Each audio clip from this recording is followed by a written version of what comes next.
Are you ready to have a conversation about this awesome business that you are founder of?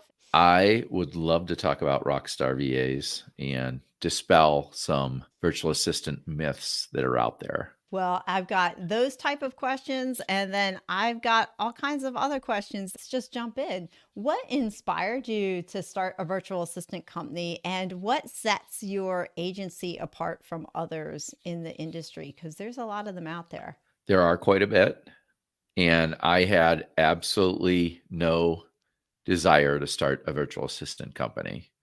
And it wasn't even on my radar. We had placed 3 VAs before somebody else pointed out that I actually was providing a valuable service and that I probably should start charging for it. It's the easiest thing to sell is something you're super excited about or to have a business.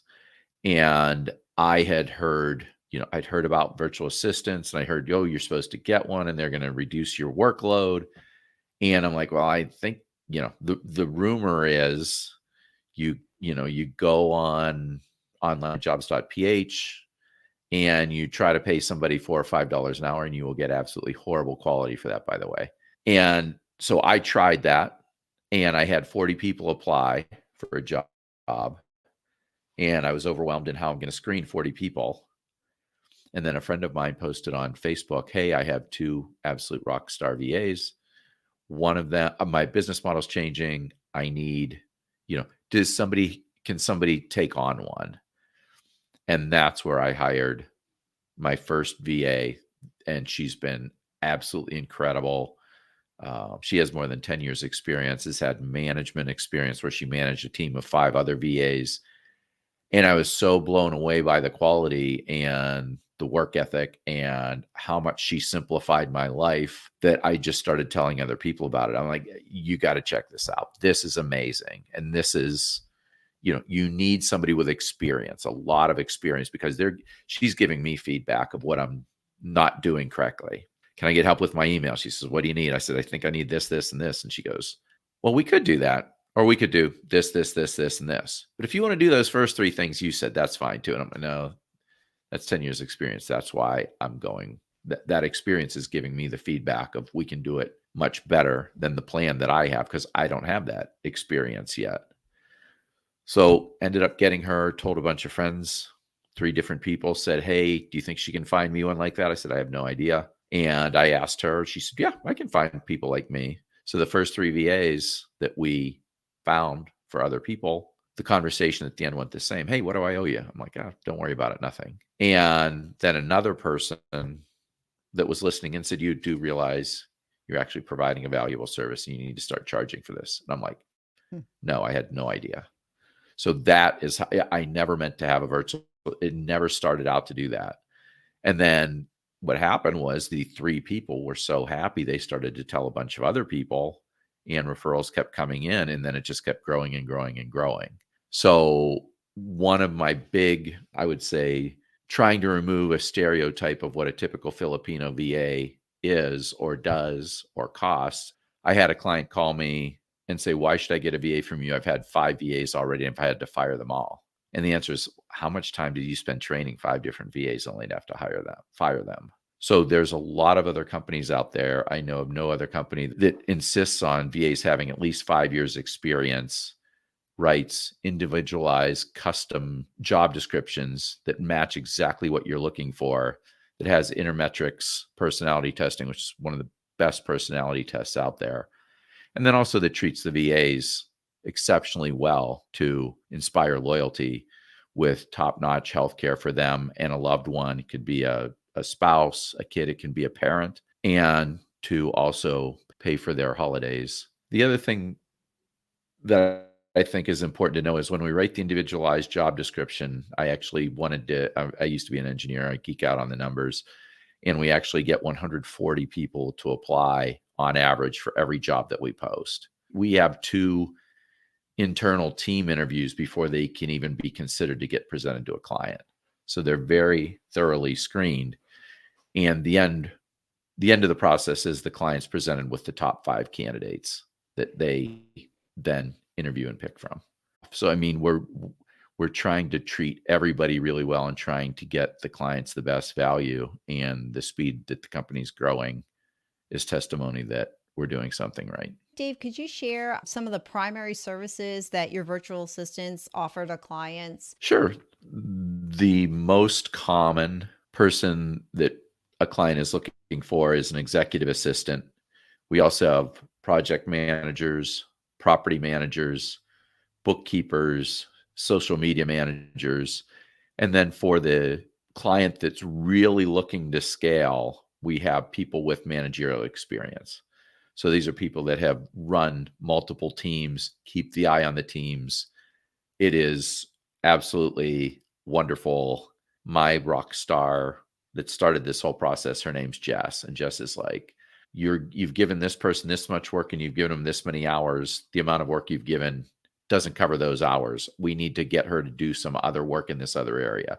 So I mean, keeping track of the Mhm. chicken coop and giving you the feedback, and it's just wonderful. I would have a hard time keeping up with all that.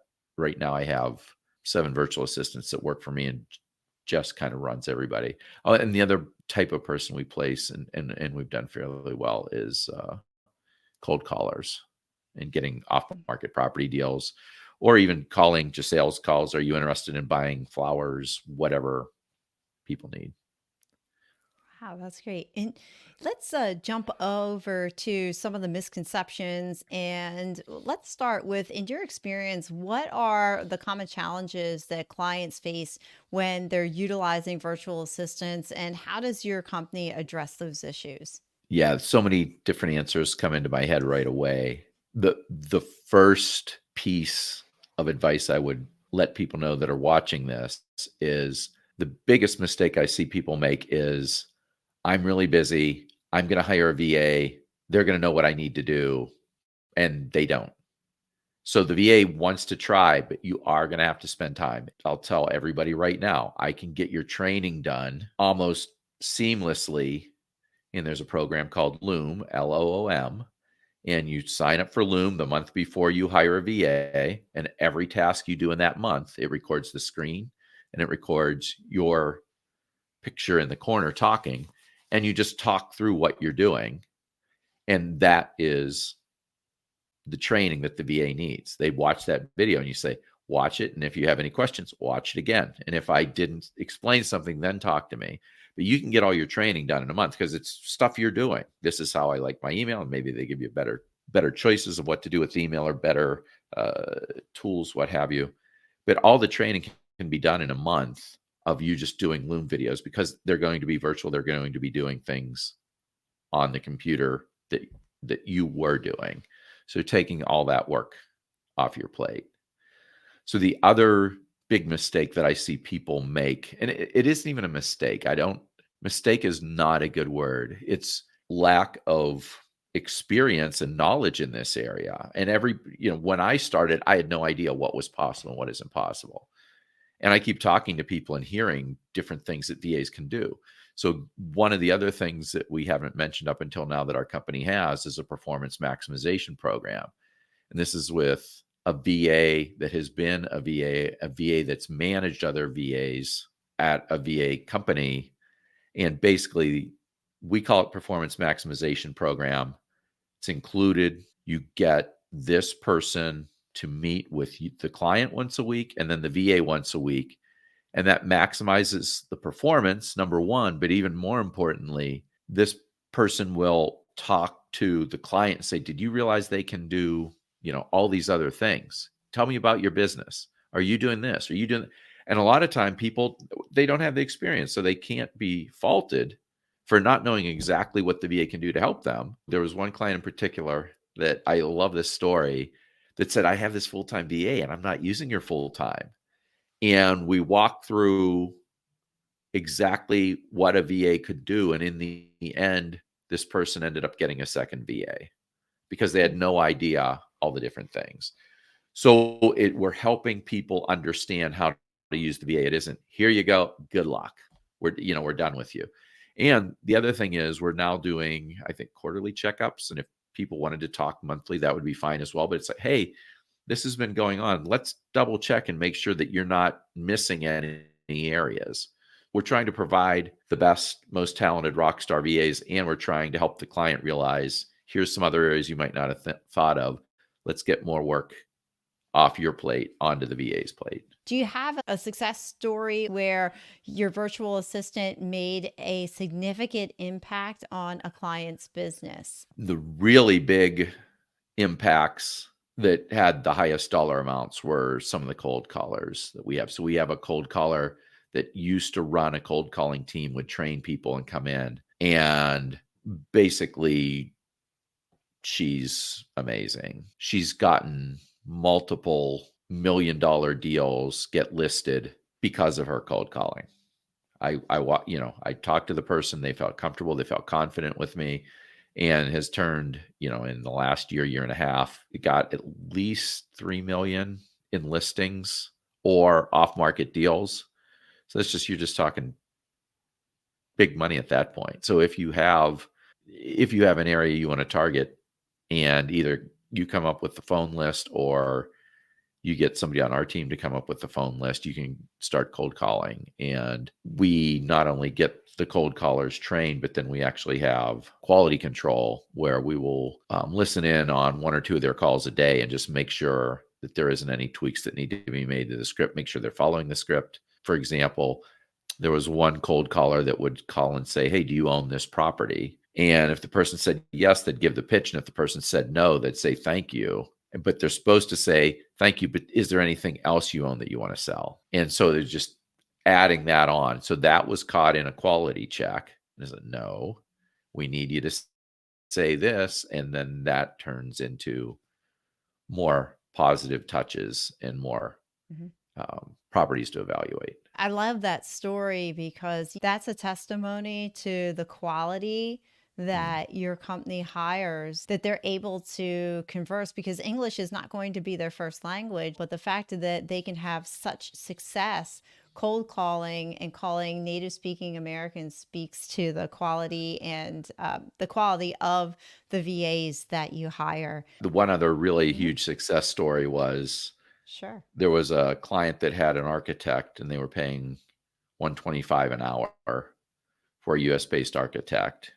And we ended up sourcing a graduate of an architectural school in the Philippines that knew all the CAD backward and forward for roughly a little bit more than 10% of the $125 an hour. So they're saving over $100 an hour on the architect VA. So that's the other really, really huge, saving a ton of money story. The biggest thing for the quality control is the performance maximization, the weekly touches for the first 3 months, and then we go to monthly touches. And quite honestly, if anybody ever needs a touch in between that, there's plenty of emails that are coming in. Just reach out to the team and we're happy to help. And we try to let people know, feel comfortable. And there have been people that reached out, "Hey, there's an issue here, something's going on, let's figure it out." Sometimes it ends up being the communication wasn't as clear from the client, and sometimes it's the VA needs a different retraining, but we definitely want everybody to be really happy and comfortable and confident they're getting amazing value. How does your company handle any potential cultural or time zone differences between clients and the virtual assistant? Great question. And this was the very first conversation I had with Jess, was after I was like, okay, I'll hire her. And then I'm like, do I need to give you a list of work, in the evening in the United States? And then when you wake up, you do it. And she goes, my goal is to be the most effective and efficient for you as possible. What time zone are you in? And I said, Eastern. And she said, I'm planning on working you from 9 a.m. to 6 p.m. unless you think by shifting my hours, I'll be more effective and efficient. And I'm like, this is working pretty well right now. I'm pretty happy. This good answer, right? So everybody, to be a virtual assistant in the Philippines is a prestigious job. And, we have people placed to work for others all across the country. So Pacific, Central, Eastern, all that. We have a client, I believe in the Netherlands now as well. So yeah, whatever hours they need to work, they're like, have you seen Manila traffic? We don't want to commute in that. We get to stay home. It's worth it, right? So they're highly motivated to be as effective as they can. So we talked about what your company does. We talked a little bit about the, some of the success stories and wins, the performance maximization. Is there anything else that you want to touch on that we haven't talked about yet? Yeah, I'll just say we're probably not for everybody. There's going to be some people out there that are like, I'm pretty sure I can watch 19 YouTube videos and whittle down that 140 people. I'm pretty sure we are not the cheapest VA company, but we have the most productive, best quality, in my opinion, by far.